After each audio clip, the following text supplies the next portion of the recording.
Epstein files దీని గురించి చాలామందికి చాలా కన్ఫ్యూజన్ ఉంది. ఎప్స్టీన్ ఫైల్స్ ఎలా జరిగింది ఏంటి అనేది చాలామంది పెద్ద పెద్ద వీడియోలతో ఎక్స్ప్లెయిన్ చేయడం జరిగింది. నేను చాలా లోతుగా చెప్పకుండా ఈ క్రైమ్లో ఇన్వాల్వ్ అయిన జెఫ్రీ ఎప్స్టీన్ అయితేనేమి చాలా చాలా పెద్ద పేర్లు వినపడిస్తూ ఉన్నాయి. కొంతమంది దేశాల అధిపతుల పేర్లు వినపడిస్తూ ఉన్నాయి. డొనాల్డ్ ట్రంప్ అయితేనేమి, బిల్ క్లింటన్ అయితే, ముఖ్యంగా అమెరికా అధ్యక్ష స్థానంలో ఉన్న వ్యక్తులు చాలామంది కూడా ఉన్నారు. బిజినెస్ పర్సన్స్ ఉన్నారు అమెరికా నుంచి. ఎగ్జాంపుల్ బిల్ గేట్స్ అయితేనేమి, ఎలాన్ మస్క్ అయితేనేమి, ఇలాంటి వాళ్ళు చాలామంది ఎప్స్టీన్స్తో మంచి రిలేషన్స్ ఉన్నాయి. జెఫ్రీ ఎప్స్టీన్ ఎవరైతే 2019లో పట్టుబడి సూసైడ్ చేసుకున్నాడో సెల్లో, అతనితో ఎవరికైతే సంబంధాలు ఉన్నాయో వాళ్ళందరి పేర్లు కూడా ఎప్స్టీన్ ఫైల్స్లో వినపడిస్తూ ఉన్నాయి.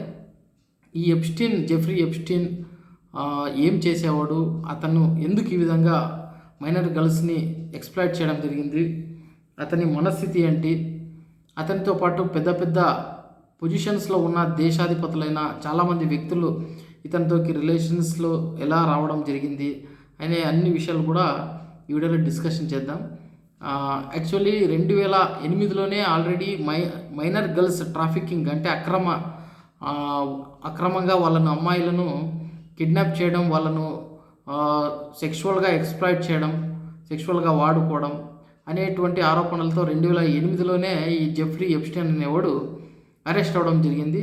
తర్వాత మళ్ళీ కొత్తగా 2019లో ఈ ఉదంతం చాలా పెద్ద ఎత్తున అమెరికాలో బయటపడింది. చాలామంది మైనర్ గర్ల్స్ ఇతనిపైన కంప్లైంట్ చేయడం జరిగింది.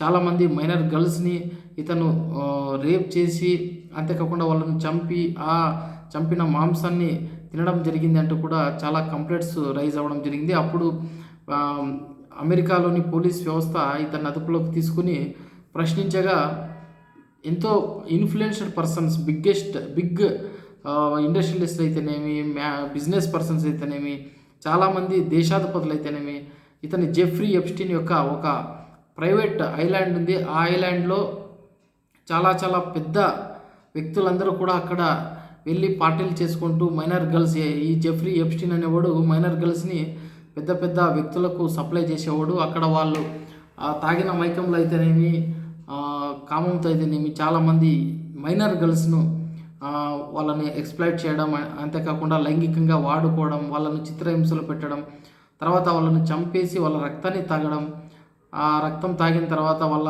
మాంసాన్ని వండుకొని తినడం లాంటి వికృతమైన పనులైతే వీళ్ళందరూ చేయడం జరిగింది. నిజంగా అంటే వీళ్ళందరూ ఇంత పెద్ద స్థానంలో ఉండి ఇలా ఎలా చేశారని కూడా అందరికీ డౌట్ వస్తుంది. నిజంగా అంటే దీని వెనక ఒక విషయం ఉంది అంటూ కూడా అమెరికాలోని పోలీస్ వ్యవస్థ చెప్పడం జరిగింది.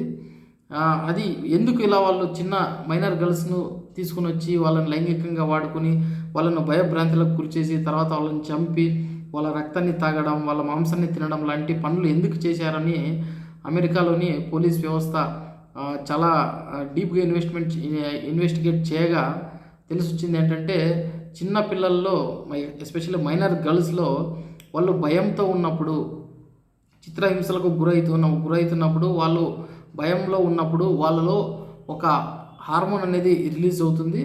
ఆ హార్మోన్ రిలీజ్ అయ్యే సమయానికి వాళ్ళ రక్తాన్ని తాగితే ఆ తాగిన వాళ్ళకు ఏజ్ అనేది తగ్గిపోతుంది. అంటే వాళ్ళు ఎంత ఏజ్ అయినా కూడా యంగ్గా కనిపిస్తారు. అంతేకాకుండా వాళ్ళ ఆయుష్ పెరుగుతుందనే ఒక యూనివర్సిటీ ఇచ్చిన రిపోర్ట్ను ఆధారంగా చేసుకుని వాళ్ళు ఈ విధంగా బిహేవ్ చేసే వాళ్ళని అమెరికాలోని పోలీస్ వ్యవస్థ చెప్పడం జరిగింది. నిజంగంటే ఈ ఎప్స్టీన్ ఫైల్స్లో చాలామంది పెద్ద పెద్ద వ్యక్తుల పేర్లు ఉన్నాయి. Donald Trump, bill Clinton, bill gates, Elon Musk, ఇలా చెప్పుకుంటూ పోతే చాలామంది ఉన్నారు. చాలా చాలా వేరే దేశాలకు చెందిన వ్యక్తులు కూడా ఈ ఫైల్స్లో ఉన్నారంటూ కూడా చాలా ఆరోపణలు వస్తూ ఉన్నాయి. అంతేకాకుండా జెఫ్రీ ఎప్స్టీన్ అనేవాడు అమ్మాయిల్ని ఏ విధంగా లొంగ తీసుకునేవాడు అంటే, వాళ్ళ ఆశ చూపించడం, ఉద్యోగం ఇస్తాను, మీకు డబ్బులు ఇస్తాను, మీకు మెంటర్షిప్ చేస్తాను, మీకు మంచి లైఫ్ ఉంటుంది అని వాళ్ళందరినీ ఒక ఆశ చూపి, వాళ్ళకి డబ్బు ఆశ అయితేనేమి, జాబ్ ఆశ అయితేనేమి, ఇవన్నీ చూపించి ఒక్కొక్కరిని వాళ్ళను లొంగ తీసుకునేవాడు. అంతేకాకుండా ఆ వీడియోలో అతను వాళ్ళతో లైంగికంగా వాళ్ళని వేధించే సమయంలో ఒక వీడియోని తీసుకునేవాడు. తర్వాత ఆ వీడియోను వాళ్ళకు చూపించి బెదిరించి ఇలా పదే పదే వాళ్ళని ఎక్స్‌ప్లాయిట్ చేయడానికి ప్రయత్నించేవాడు. అంతేకాకుండా వాళ్ళ ఫ్రెండ్స్‌ని తీసుకురావాలని బలవంతం చేయడం. ఇలా జెఫ్రీ ఎప్‌స్టీన్ ఇక వాడి అరాచకత్వం అనేది ఇక చెప్పడానికి లేదు. దానికి ఎండ్ అనేది లేదు. వీళ్ళు మనుషులా, పశువులా అనేలాగా, ఇంకా పశువుల అని అనడానికి కూడా నిజంగా చిన్న పదం అవుతుంది. అన్నింటినీ మించిపోయారు. వీళ్ళ వికృత చేష్టలు, వికృత మనస్తత్వం చూస్తే వీళ్ళు మనుషులు అని చెప్పడానికి కూడా ఆస్కారం లేకుండా ఈ జెఫ్రీ ఎప్‌స్టీన్ అనేవాడు, అతని సహచరులు ఈ జెఫ్రీ ఎప్‌స్టీన్ ఇచ్చిన విందులో అతని ప్రైవేట్ ఐలాండ్లో ఎవరైతే పార్టిసిపేట్ చేశారో ప్రోగ్రామ్స్‌లో వాళ్ళందరూ కూడా చాలా అంటే చాలా క్రైమ్స్ చేశారు. మైనర్ గర్ల్స్ పైన ఆరోపణలు చాలా బలంగా ఉన్నాయి. ఈ ఎప్‌స్టీన్ ఫైల్స్ అనేవి నిజంగంటే అది అధికారికంగా బయటకు వస్తే అల్లకల్లోలం అవ్వడం మాత్రం గ్యారంటీ.